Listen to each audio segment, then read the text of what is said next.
السلام عليكم ورحمة الله وبركاته. إن الحمد لله نحمده ونستعينه ونستغفره ونؤمن به ونتوكل عليه ونعوذ بالله من شرور أنفسنا ومن سيئات أعمالنا. من يهده الله فلا مضل له ومن يضلله فلا هادي له. ونشهد أن لا إله إلا الله وحده لا شريك له. ونشهد أن سيدنا ومولانا محمدا عبده ورسوله صلى الله تعالى عليه وعلى آله وأصحابه وبارك وسلم تسليما كثيرا. أما بعد فقد قال الله تبارك وتعالى في كلامه المجيد وفي فرقانه الحميد. আমরা সকলে পড়ি أعوذ بالله من الشيطان الرجيم بسم الله الرحمن الرحيم. لقد كان لكم في رسول الله أسوة حسنة لمن كان يرجو الله واليوم الآخر وذكر الله كثيرا إلى آخر الآية. وقال النبي صلى الله عليه وسلم لا يؤمن أحدكم حتى أكون أحب إليه من والده وولده والناس أجمعين. وقال الله تعالى في شان حبيبه إن الله وملائكته يصلون على النبي يا أيها الذين آمنوا صلوا عليه وسلموا تسليما. اللهم صل على محمد وعلى آل محمد كما صليت على إبراهيم وعلى آل إبراهيم إنك حميد مجيد. اللهم بارك على محمد وعلى آل محمد كما باركت على إبراهيم وعلى آل إبراهيم إنك حميد مجيد. উপস্থিত সম্মানিত হাজিরিন, আল্লাহ রাব্বুল আলামিনের লাখো কোটি শুকরিয়া, যিনি আমাদেরকে দয়া করে, মায়া করে, মহব্বত করে, ভালোবেসে তিনার সর্বোত্তম ঘরে সালাতুল জুমআ আদায়ের লক্ষ্যে মসজিদে আসা এবং বসার সুযোগ করে দিয়েছেন। এই জন্য আমরা সকলেই একবার অন্তরের অন্তঃস্থল থেকে উঁচু আওয়াজে বলিষ্ঠ কণ্ঠে একবার কালিমাতুশ শুকর পাঠ করে বলি আলহামদুলিল্লাহ।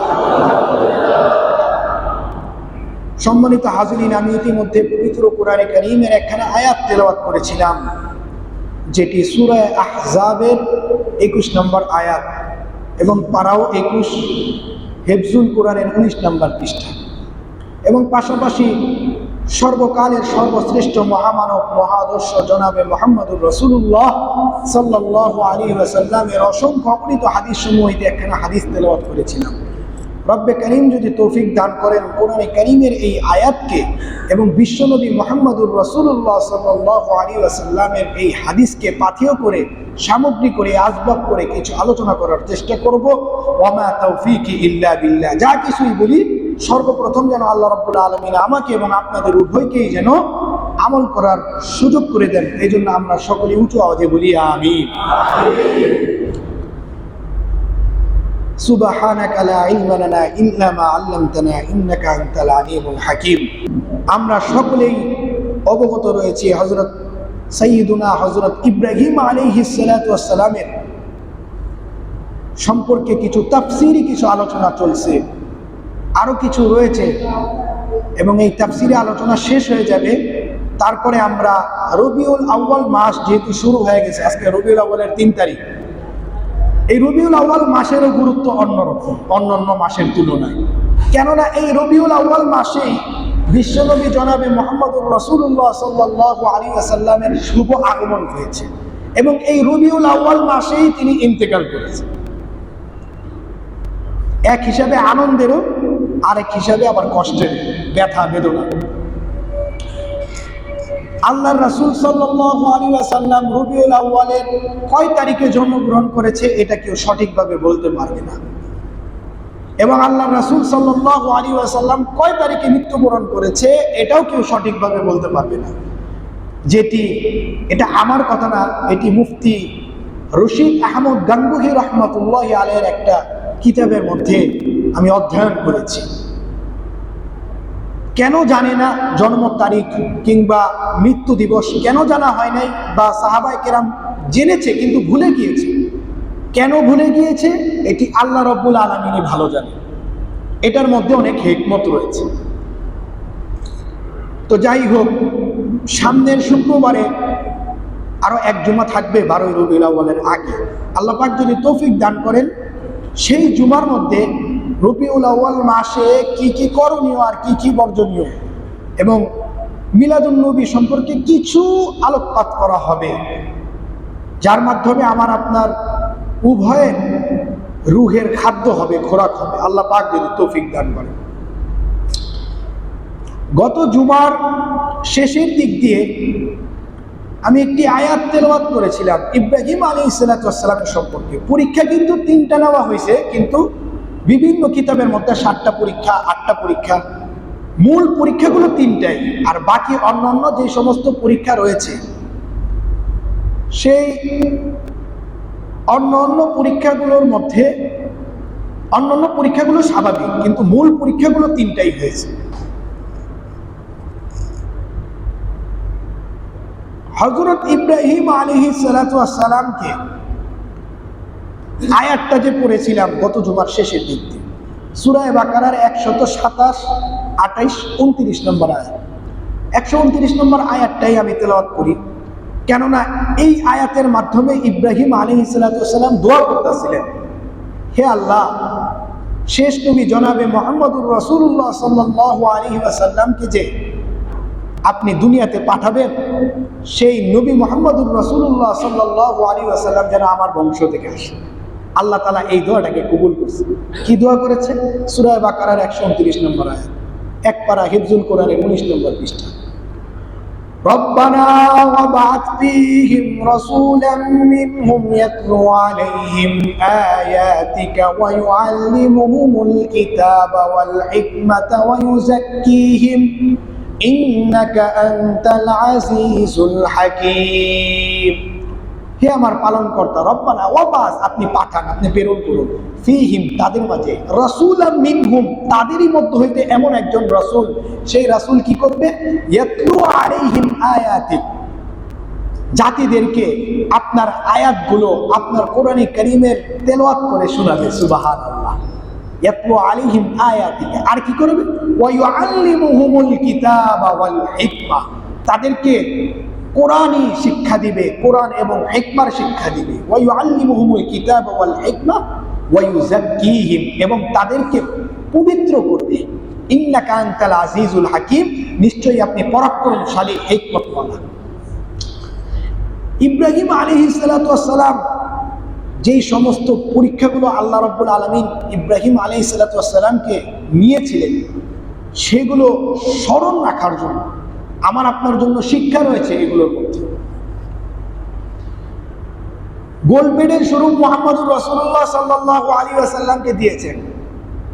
বড় বড় উলামায়ে কেরাম বলেন যেন গোটা দুনিয়া ইব্রাহিম আলাইহিস সালাতু ওয়াস সালামকে আল্লাহ দান করে দিয়েছে। সুবহানাল্লাহ।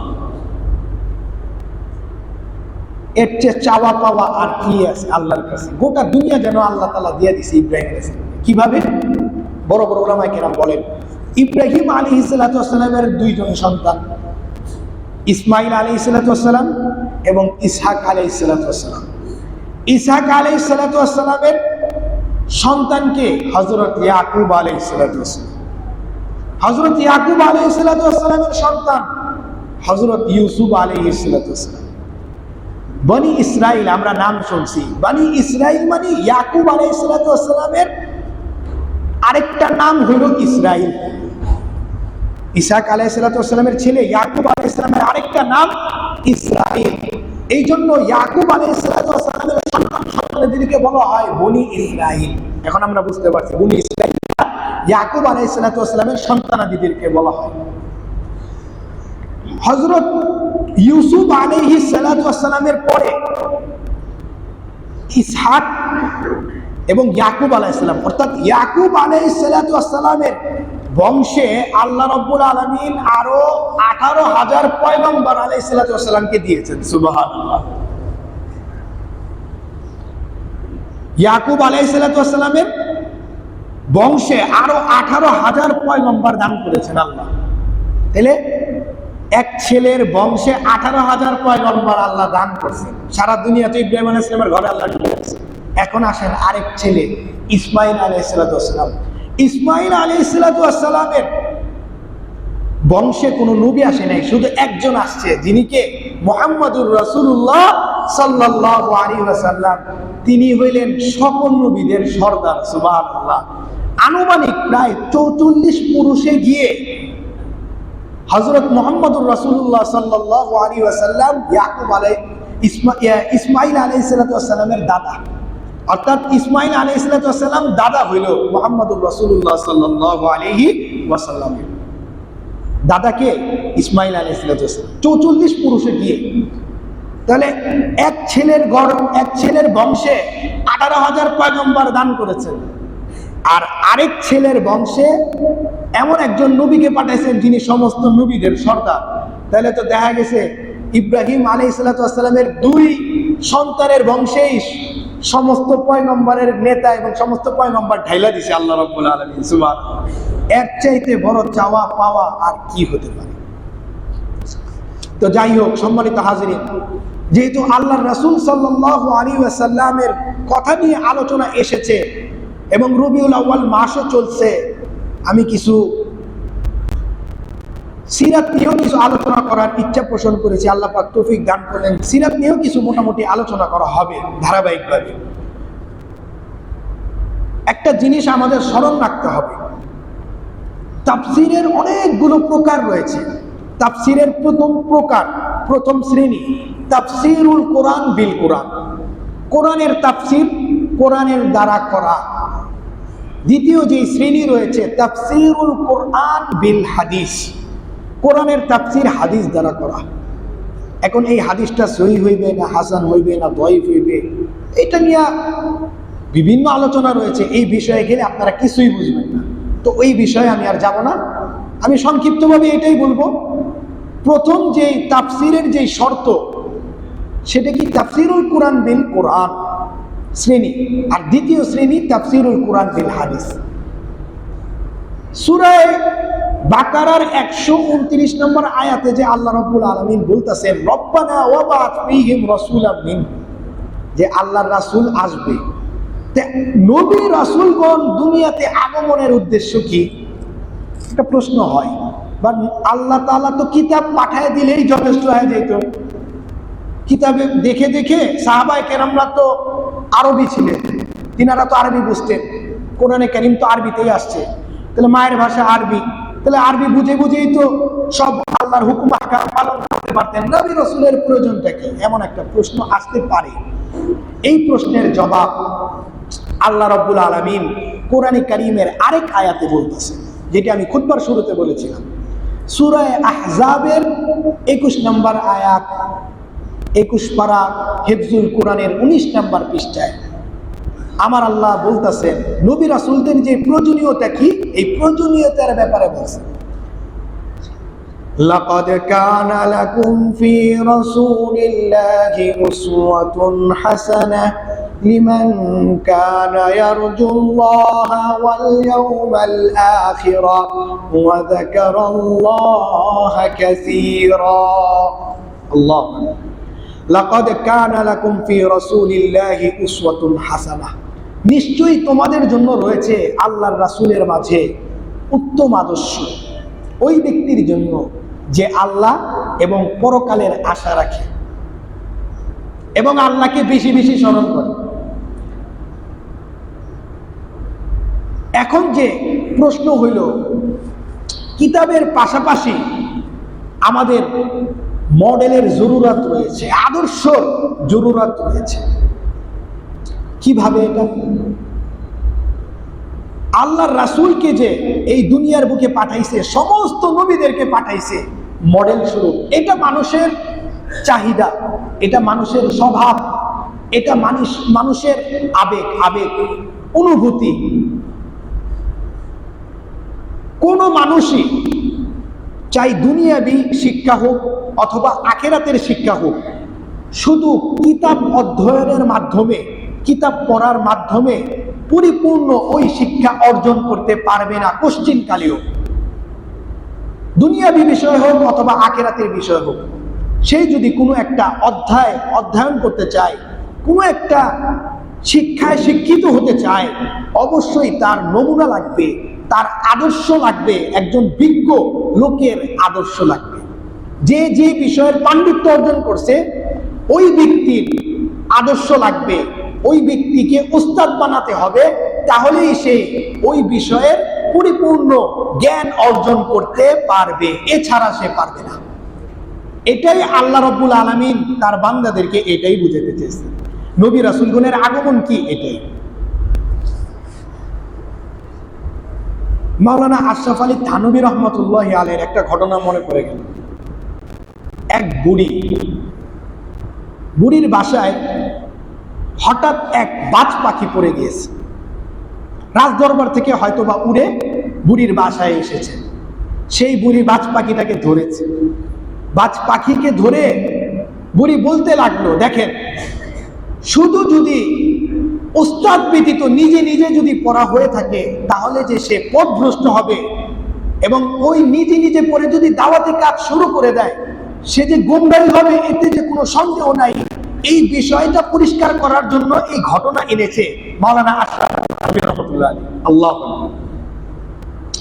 তো ওই বাজ পাখিকে দেখে বুড়ি বলতে লাগলো, হায় রে, রাজ দরবারে থেকে থেকে তোর কত অযত্ন হয়েছে, তোর নখগুলো কত বড় বড় হয়ে গিয়েছে, তোর ঠোঁটগুলো কেমন বাঁকা হয়ে গিয়েছে, আসো আমি তোমাকে সাজিয়ে দিই, আমি তোমাকে ঠিকঠাক করে দিই, আমি তোমাকে যত্ন করি। এই বলে বাজ পাখির যেই নখগুলো রয়েছে, ধারালো নখ, সেই ধারালো নখগুলোকে সবগুলোকে কেটে দিয়ে, এবং বাজ পাখির যেই ঠোঁট রয়েছে বাঁকা, এই বাঁকা ঠোঁটটাকে সে সোজা করে দিয়েছে।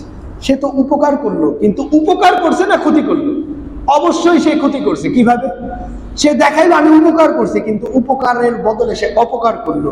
সে বাজ পাখির ঠোঁটটাকে যে সোজা করে দিল, এই বাজ পাখি আর কখনো পঙ্গু হয়ে গেল, সে কখনো আর ঠোঁট দিয়ে খাবার খেতে পারবে না, শিকার করতে পারবে। সেই ধারালো নখ দ্বারা যে শিকার করত, এই নখগুলোকে বোথা করে দেওয়ার কারণে, নখগুলোকে ছেটে দেওয়ার কারণে আর সে কখনো এই নখ দ্বারা শিকার করতে পারবে না।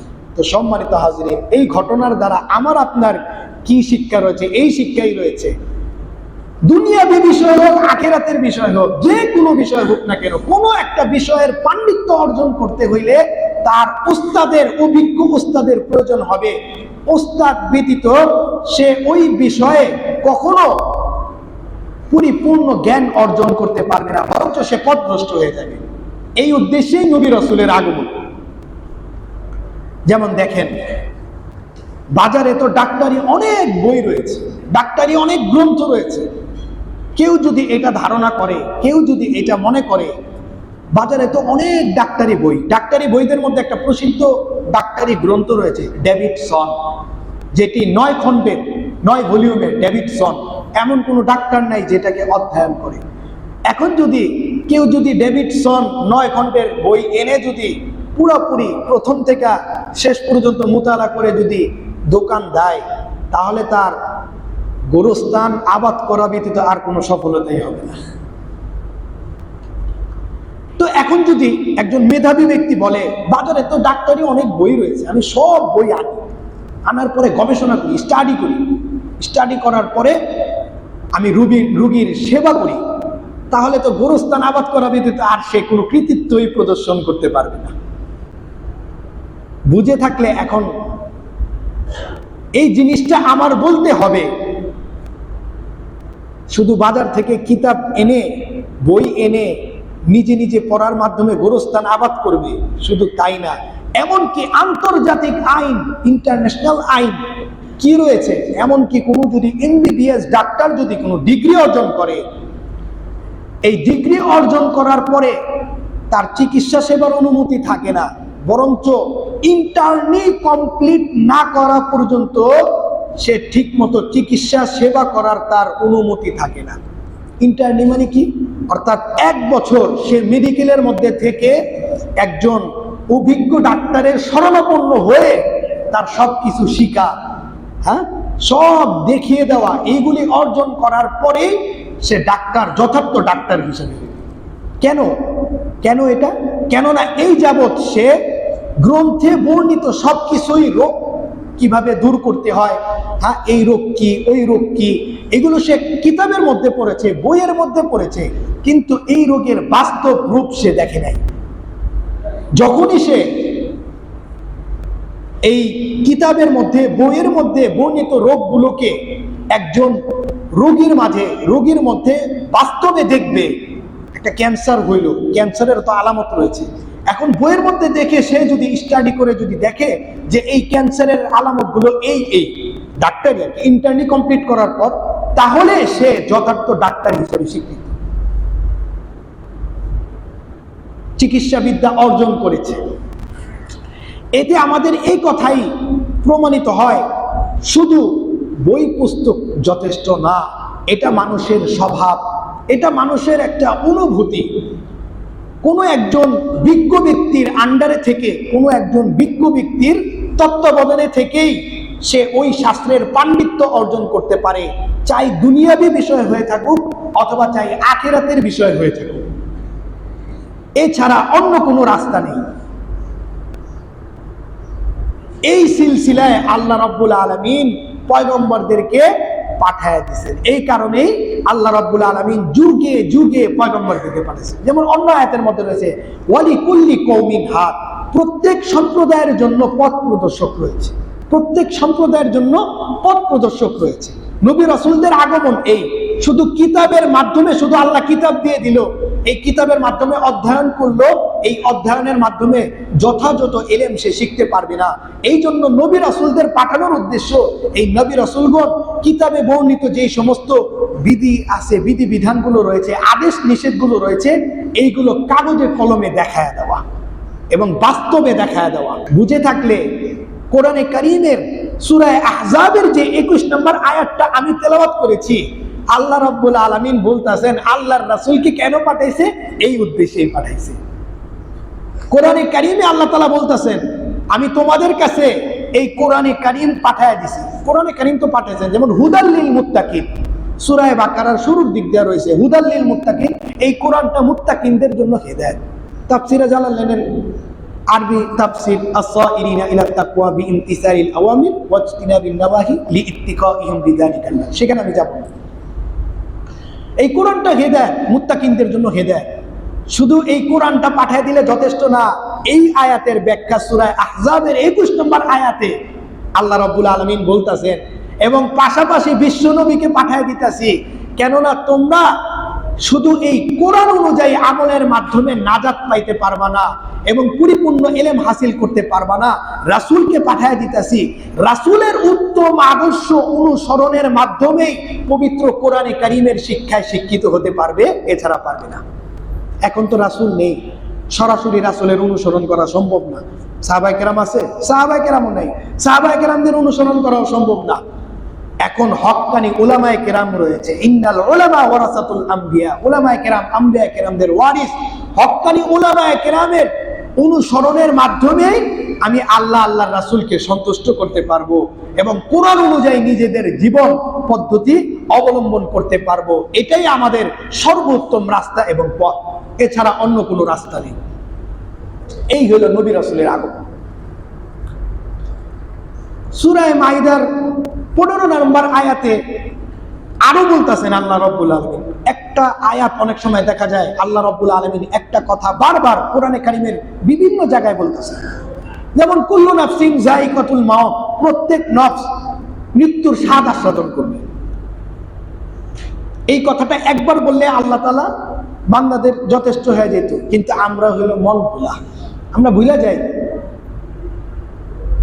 আমরা আল্লাহ রাসূলের মহব্বতকে অন্তরের মধ্যে ঠাঁই দিই না, আমরা দুনিয়ার মহব্বতকে ঠাঁই দিই, আমরা ভুলে যাই, মন ভোলা বান্দা। এই জন্য আমাদেরকে স্মরণ করার জন্য আল্লাহ রাব্বুল আলামিন পবিত্র কোরআনে কারীমের শুধু 3 জায়গায় আল্লাহ রাব্বুল আলামিন 3 বার মৃত্যুর স্বাদ আস্বাদন গ্রহণ করতে হবে। কুল্লু নাফসিন যায়িকাতুল মাউত 3 জায়গায় বলছে।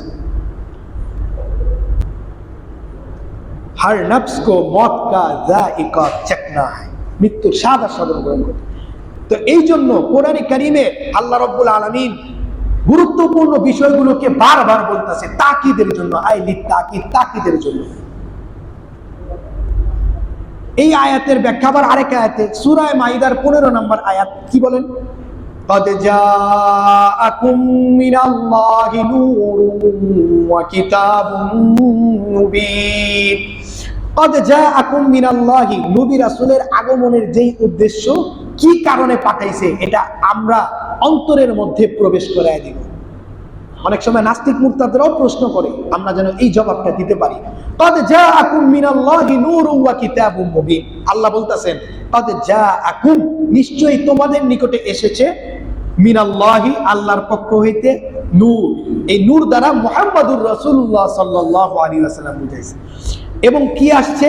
ওয়াটা হরফে আত, ওয়া কিতাব, নূরু ওয়া কিতাবিম মুবিন। قد جاءكم মিনাল্লাহি নূরু ওয়া কিতাবিম মুবিন, নিশ্চয়ই তোমাদের নিকটে আল্লাহর পক্ষ হইতে আল্লাহর রাসূল আসছে এবং সুস্পষ্ট কিতাব আসছে। সুস্পষ্ট কিতাব অর্থাৎ আল কোরআন। এই আয়াতের মাধ্যমে আল্লাহ রাব্বুল আলামিন আমাদেরকে এই দিকে ইশারা দিয়েছেন, কারো কাছে একটা কিতাব রয়েছে, এই কিতাবের মধ্যে পরিপূর্ণ বিধান রয়েছে, পরিপূর্ণ বিধান রয়েছে, কমপ্লিট বিধান। কিন্তু কিতাব তো তার কাছে আছে, কিন্তু না বাতি রয়েছে, বিদ্যুতের আলো রয়েছে, না সূর্যের আলো রয়েছে, কোনো আলোই তার সামনে নেই। ঘোর অন্ধকারের মধ্যে এই কিতাবটা পড়ে রয়েছে। ওই ব্যক্তি কি কিতাব পড়তে পারবে? আপনারা বলেন, বলতে পারবে? পড়তে পারবে? কখনো পারবে না। কেন? তার কাছে কিতাব আছে, কিন্তু তার কাছে আলো নেই। তার আলোর প্রয়োজন। হ্যাঁ, সূর্যের আলো আছে, টিউবলাইট রয়েছে, বিভিন্ন বাতি রয়েছে, কিন্তু তার চোখের জ্যোতি নেই, চোখের আলো নেই। সে ওই কিতাব পড়তে পারবে? যত সহজভাবে দেওয়া হোক না কেন, কোশ্চিন কালেও পারবে না। আল্লাহ তাআলা এইদিকে ইশারা দিতেছে, তোমাদেরকে যে এই কিতাব দিয়েছি, শুধু এই কিতাব অনুসরণের মাধ্যমে নাজাত পাইতে পারবে না। এই জন্য এই পাশাপাশি একটা লাইট পাঠিয়ে দিছি। এই লাইটের নাম হলো জনাবে মুহাম্মাদুর রাসূলুল্লাহ সাল্লাল্লাহু আলাইহি ওয়াসাল্লাম। এই লাইটের অনুসরণ যখন করবে, হ্যাঁ, এই মুহাম্মাদুর রাসূলুল্লাহর আদর্শে যখন পরিপূর্ণ আদর্শিত হইবে, তখনই তুমি কোরআন অনুযায়ী আমল করতে পারবে এবং কোরআন অনুযায়ী নিজেদের জীবন যাপন করতে পারবে। এই লাইটকে পাশ কাটিয়ে তুমি কোশ্চিন কালেও কোরআন বুঝতেও পারবে না এবং কোরআন অনুযায়ী আমলও তুমি কোশ্চিন কালেও করতে পারবে না। এই জন্য সম্মানিত হাজিরিন, আমাদেরকে বিষয়গুলো বুঝতে হবে। এখন তো নবী মুহাম্মাদুর রাসূলুল্লাহ সাল্লাল্লাহু আলাইহি ওয়াসাল্লাম নেই, কিন্তু নবী করিম সাল্লাল্লাহু আলাইহি ওয়াসাল্লাম ইন্তেকাল করেছেন। তো কি হয়েছে? কিয়ামত পর্যন্ত আল্লাহর রাসূলের যেই সন্তানগুলো দুনিয়ার বুকে থেকে নিয়ে নিছে অল্প বয়সে, হ্যাঁ, কিন্তু অল্প বয়সে নিয়ে নিছে, কিন্তু কিয়ামত পর্যন্ত আল্লাহ তাআলা আল্লাহর রাসূলের লক্ষ লক্ষ কোটি কোটি কিয়ামত পর্যন্ত রূহানি সন্তান দিয়ে দিয়েছে সুবহানাল্লাহ। এরা হইল হক্কানি উলামায়ে কেরাম। এই হক্কানি উলামায়ে কেরামের শরণাপন্ন করে হক্কানি উলামায়ে কেরামের সংস্পর্শে থেকে সে সহিভাবে দ্বীন শিখতে পারবে এবং এই অনুযায়ী সে আমল করতে পারবে সুবহানাল্লাহ। এই জন্য বলেছে লাকাদ কানা লাকুম ফি রাসূলিল্লাহি উসওয়াতুন হাসানা। উসওয়াতুন মানে আদর্শ, মডেল, স্টাইল। হাসানা উত্তম, সুন্দর। প্রতিটি অঙ্গনে আল্লাহর রাসূল সাল্লাল্লাহু আলাইহি ওয়াসাল্লামের পূর্ণাঙ্গ আদর্শ রয়েছে, প্রত্যেকটা সাইডে, প্রত্যেকটা দিকে। যে যেই অবস্থায় আছে সেই অবস্থায় আল্লাহর রাসূলকে ফলো করতে পারে। একজন বড় আলেম বলে, আমার রাসূলের মিসাল কার মতো জানেন? আমার রাসূলের মিসাল হইল, দৃষ্টান্ত হইল আকাশের ন্যায়। সুবহানাল্লাহ। আকাশের ন্যায় আমার রাসূলের মিসাল। কিভাবে? একটা আকাশকে একজন বৃদ্ধ বাবা যেইভাবে দেখবে, একজন ছোট থেকে ছোট যুবক ওই আকাশকে সেইভাবেই দেখবে। কোন রকমের ছোট মনে হইবে না, আর মাঝারি ধরনের মনে হইবে না, আর বড় মনে হইবে না, ঠিক কিনা? তো আল্লাহর রাসূলের উদাহরণ হইল আকাশের মতো। সুবহানাল্লাহ। একজন শিশু যদি চিন্তা ফিকির করে আমি একজন আদর্শবান শিশু হব, তাহলে শিশু মুহাম্মদুর রাসূলুল্লাহর ফলো করো, তুমি বড় ভালো আদর্শবান শিশু হয়ে যাবে।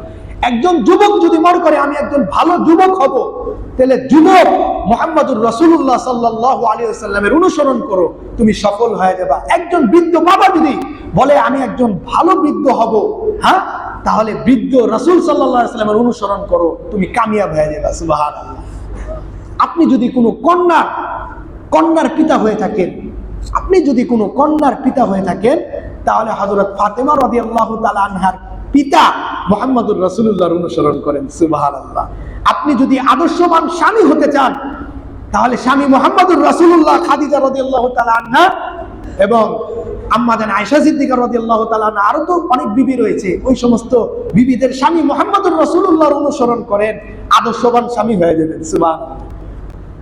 আপনি যদি ভালোভাবে রাষ্ট্র পরিচালনা করতে চান, তাহলে মদিনার শাসক জনাবে মুহাম্মদুর রাসূলুল্লাহ কিভাবে দেশ পরিচালনা করেছে সেই অনুসরণ করেন, আপনি আদর্শবান শাসক হয়ে যাবেন। সুবহানাল্লাহ।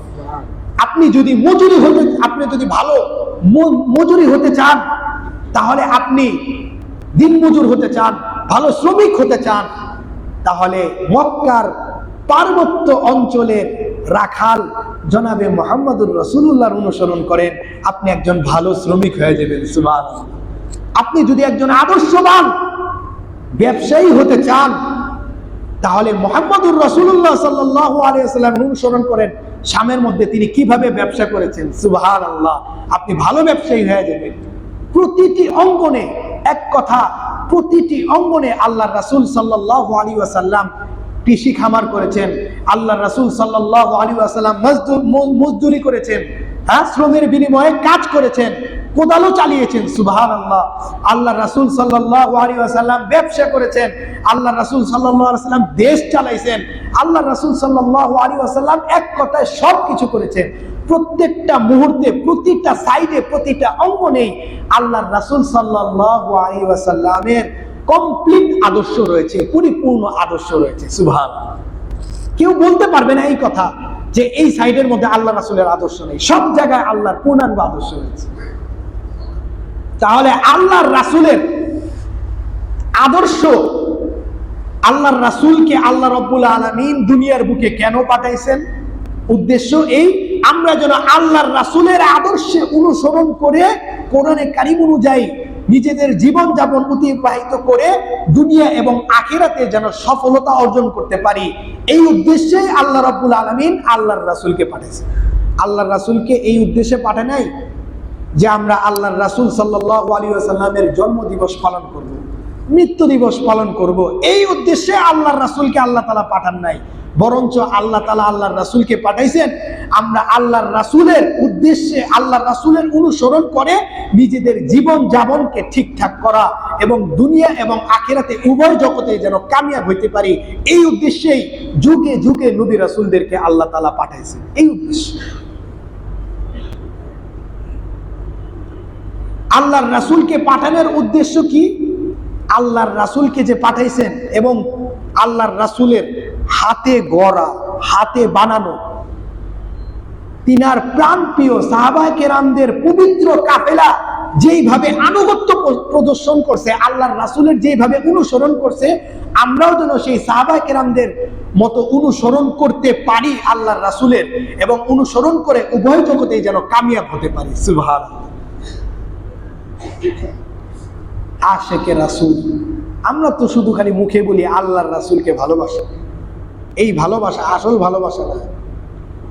আল্লাহর রাসূলকে ভালোবাসতে হবে সাহাবায়ে কেরামদের মতো। কোরআনে কারিমে বলতেছেন সূরা বাকারার, আমিনু কামা আমানান নাস, তোমরা ঈমান আনো যেমনি ভাবে আমার সাহাবায়ে কেরাম ঈমান আনছে, যেমনি ভাবে মানুষ ঈমান আনছে। অর্থাৎ আই আসহাবুন নবী, তাফসীরে জালালাইন শরীফের এটার ব্যাখ্যা, আই আসহাবুন নবী, যেমনি ভাবে নবীর সাহাবায়ে কেরাম ঈমান আনছে।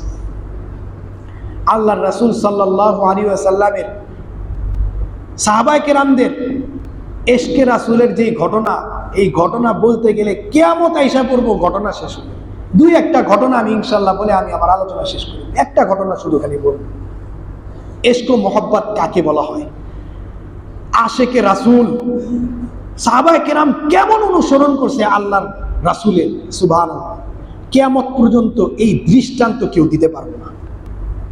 আমাদের কিয়ামত পর্যন্ত আনেওয়ালা ব্যক্তিদের যত ভালোবাসি আমরা আল্লাহ রাসূলকে, এই সকলের ভালোবাসা যদি এক পাল্লায় রাখা হয়, আর একজন সাহাবীর ভালোবাসা যদি আরেক পাল্লায় রাখা হয়, ওই একজন সাহাবীর ভালোবাসার পাল্লা নিচে নেমে যাবে। সুবহানাল্লাহ, কেমন ভালোবাসা!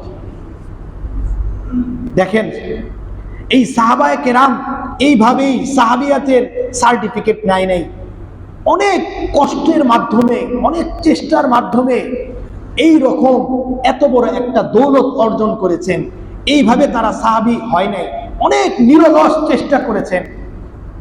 এই চেষ্টার মাধ্যমেই সাহাবীর মর্যাদা পাইছে। সুবহানাল্লাহ।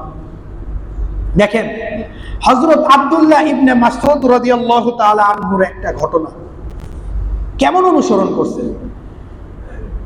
একবার আল্লাহর রাসূল সাল্লাল্লাহু আলাইহি ওয়াসাল্লাম মসজিদে নববীতে খুতবা দিচ্ছিলেন।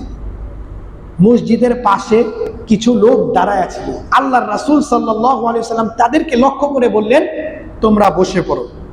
মসজিদের পাশে কিছু লোক দাঁড়ায় ছিল, খুতবার সময় বললেন, তোমরা বসে পড়ো। আল্লাহর রাসূল আব্দুল্লাহ ইবনে মাসউদ রাদিয়াল্লাহু তাআলা আনহু মসজিদের পাশে ছিলেন না, সড়কে ছিলেন, সড়কে রাস্তায় ছিলেন, মানে মসজিদে যাবে এই অবস্থায়। আল্লাহর রাসূলের আওয়াজটা আব্দুল্লাহ ইবনে মাসউদ রাদিয়াল্লাহু তাআলা আনহুর কানে পৌঁছানোর সাথে সাথে আব্দুল্লাহ ইবনে মাসউদ রাদিয়াল্লাহু তাআলা আনহু বসে গেছে রাস্তায়। সুবহানাল্লাহ। খুতবা শেষে যখন আব্দুল্লাহ ইবনে মাসউদ রাদিয়াল্লাহু তাআলা আনহু সাক্ষাৎ করলো আল্লাহর নবীর সাথে, আল্লাহর নবী বলে, ও ইবনে মাসউদ, আমি তো তোমাকে বলি নাই, আমি তো ওই সমস্ত লোকদেরকে বলছিলাম যারা মসজিদের পাশে দাঁড়ায় ছিল, তুমি বসলা কেন? আব্দুল্লাহ ইবনে মাসউদ রাদিয়াল্লাহু তাআলা আনহু বলে, হে আল্লাহর হাবিব, আমি যখন রাস্তায় মসজিদে যাব সড়কে, আপনার এই পবিত্র জবান মোবারক থেকে এই কানে আমার যখন আওয়াজ পৌঁছলো যে বসে পড়ো, আমি তার কোনো কিছু শুনি নাই, বসে পড়ো, আব্দুল্লাহ ইবনে মাসউদের পা এক কদম আগে বাড়ার সামর্থ্য নেই। কেমন আনুগত্য! আব্দুল্লাহ ইবনে মাসউদের পা এক কদম যে আগে বাড়বে এই সামর্থ্য আব্দুল্লাহ ইবনে মাসউদের নাই। কেমন আনুগত্য! বিষয়টি তো ইবনে মাসউদ রাদিয়াল্লাহু তাআলা আনহু জানতেন না যে মসজিদের পাশে যারা দাঁড়ায় ছিল তাদেরকে বলছে। এটা জানলে তো আর বসতেন না, কিন্তু এতটুকু খালি শুনছে আল্লাহর রাসূলের আওয়াজ, বসে পড়ো, সড়কে বসে পড়ছে। সুবহানাল্লাহ, কেমন আনুগত্য! হযরত আবু দুজানা রাদিয়াল্লাহু তাআলা আনহু, দেখেন, আমরা এইগুলো ঘটনার মাধ্যমে যেন শিখতে পারি। সাহাবায়ে কেরামদের পুঙ্খানুপুঙ্খানুরূপে ওই রকম ভালোবাসা দেখাইতেও পারবো না, কিন্তু মোটামুটি যেন মিলতে পারে। এই জন্য আমরা এইগুলো ঘটনার মাধ্যমে যেন রাসূলের, আল্লাহর রাসূলের যে ইশক মুহাব্বত যেন অন্তরের মধ্যে প্রকৃত থাকে, এটাই আমাদের শিক্ষা। হযরত আবু দুজানা রাদিয়াল্লাহু তাআলা আনহু, নামকরা সাহাবী, উহুদের ময়দানে আল্লাহর কাফের মুশরিকরা যখন বৃষ্টির মতো রাসূল সাল্লাল্লাহু আলাইহি ওয়াসাল্লামের দিকে বৃষ্টির ন্যায় তীর বর্ষণ করতে লাগলো, হযরত আবু দুজানা রাদিয়াল্লাহু তাআলা আনহু আল্লাহর রাসূল সাল্লাল্লাহু চিন্তা করলেন যে আল্লাহর রাসূল সাল্লাল্লাহু আলাইহি ওয়াসাল্লামকে আড়াল করে দিই, মানে পিছনে দিয়ে দিই। কিন্তু সাথে সাথে আল্লাহর রাসূল সাল্লাল্লাহু আলাইহি ওয়াসাল্লামকে আমি পিছে করে দিব, পিছনে রাখবো। আর অথচ যদি আল্লাহর রাসূলকে পিছনে রাখতেন, আবু দুজানা রাদিয়াল্লাহু তাআলা আনহু সামনের থেকে যে তীরগুলো আসতো হাত দ্বারা আটকাইতেও পারতেন। কিন্তু আবু দুজানা রাদিয়াল্লাহু তাআলা আনহু এই কথা স্মরণ করলো, আমি আগে থাকবো, আমার রাসূল পিছে থাকবে, এটা বেয়াদবি হতে পারে। আমি কাল হাসরের ময়দানে আশিকে রাসূল হিসেবে পরিচয় দিতে পারবো না, বরঞ্চ আমি আমার তীরকে কাফেরদের তীরের দিকে ছুড়ে দেই এবং আমি আমার বুককে রাসূলের প্রতি করে দিই। সুবহানাল্লাহ। কেউ কি এই কথা যুদ্ধের ময়দানের মধ্যে, এমন ভয়াবহ অবস্থার মধ্যে রাসূলের প্রতি এমন ইশক মোহাব্বত, রাসূলের প্রতি এমন সম্মান দুনিয়ার বুকে কে দেখাইতে পারে? মুফতি রশিদ আহমদ গাঙ্গুহি রহমাতুল্লাহি আলাইহির কিতাবের মধ্যে পাওয়া গিয়েছে, এমন মোহাব্বত ছিল। সুবহানাল্লাহ। একটা জিনিস, আমি একটা জিনিস খাচ্ছি, আমার যদি মন না চায় তে ওই জিনিসটা আমি খাবো না। কিন্তু হযরত আনাস রাদিয়াল্লাহু তাআলা আনহু একবার আল্লাহর রাসূলকে দেখতে লাগলেন। আল্লাহর রাসূল সাল্লাল্লাহু আলাইহি ওয়াসাল্লাম প্লেটের মধ্যে তরকারি ছিল এবং তরকারির মধ্যে লাউ ছিল, লাউ কদু, কিছু কদু ছিল, কদুর টুকরো ছিল। তো আল্লাহর রাসূল সাল্লাল্লাহু আলাইহি ওয়াসাল্লাম এই কদুর টুকরোগুলো বেছে বেছে সুন্দরভাবে মজা করে খাচ্ছেন। আনাস রাদিয়াল্লাহু তাআলা আনহু এইটা দেখার পরে, যবে থেকে এই দৃশ্য দেখেছেন, আনাস রাদিয়াল্লাহু তাআলা আনহুর মৃত্যুর আগ পর্যন্ত এই লাউটা পছন্দ হয়ে গেছে। সুবহানাল্লাহ। আনাস রাদিয়াল্লাহু তাআলা আনহু এই কথা বলে নাই আমি লাউকে পছন্দ করি, আমার ভালো লাগে লাউকে, এই কথা বলে নাই। বরং আমার হাবিব, আমার মাহবুব আল্লাহর রাসূল সাল্লাল্লাহু আলাইহি ওয়াসাল্লাম লাউ পছন্দ করেন, এই জন্য আমারও এই লাউ পছন্দ। আল্লাহর রাসূলের পছন্দ বিধায় আমারও পছন্দ হয়ে গেছে। সুবহানাল্লাহ। দেখেন, এই বলা হয় আনুগত্য। আর হযরত আবু মাহজুরা রাদিয়াল্লাহু তাআলা আনহুর যদি ইশকে মুহাব্বতের কথা বলা হয়, শরীরের পশম দাঁড়ায় যাবে।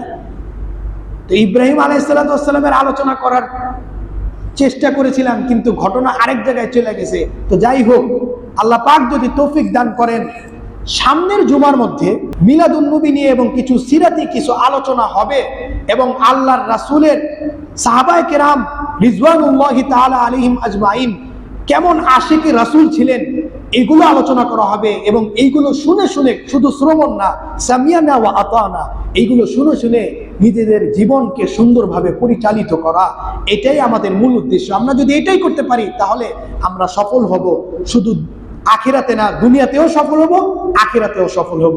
যাই হোক সম্মানিত হাজিরিন, যা কিছু আমি আলোচনা করেছি, আল্লাহ রাব্বুল আলামিন যেন সর্বপ্রথম আমাকে এবং আপনাদের উভয়কেই যেন আমল করার সুযোগ করে দেয়। এই জন্য আমরা সকলে উঁচু আওয়াজে একবার বলি আমিন। আমিন। ওয়া আখিরু দাওয়ানা আনিল হামদুলিল্লাহি রাব্বিল আলামিন।